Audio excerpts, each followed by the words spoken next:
Hey everyone, welcome back. With macOS Tahoe 26, Apple continues to refine user experience and Control Center is no exception. So whether you want quick access to focus modes, display brightness, or audio output, macOS Tahoe lets you fully customize which controls appear and where. In this hands-on guide, I'm going to show you how to edit and customize the Control Center on your Mac. That said, let's get started. So first and foremost, you have to click on the Control Center icon located at the top right corner of the screen.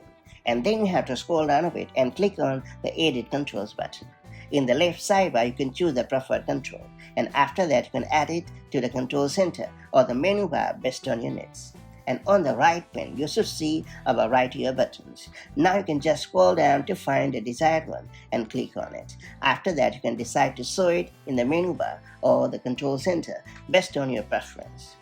To perfectly rearrange the icons, just drag an icon and drop it at the right spot. And if you want to remove an icon from the control center, just click on the minus button to get rid of it. And if you want to get rid of a specific menu bar icon, just right click on it and choose the remove option. And once you have perfectly customized the controls, click on the empty area of the screen or hit the done button, and that's pretty much it. So that's how you can easily edit and customize the control center controls on your Mac running macOS Tahoe 26 or later. By tailoring it to your needs, you can streamline your Mac experience and boost your productivity. Now that you have unlocked this super handy feature, make the most of it to ensure your Mac's control center is always in line with your preference. And I'll catch you up with the next one.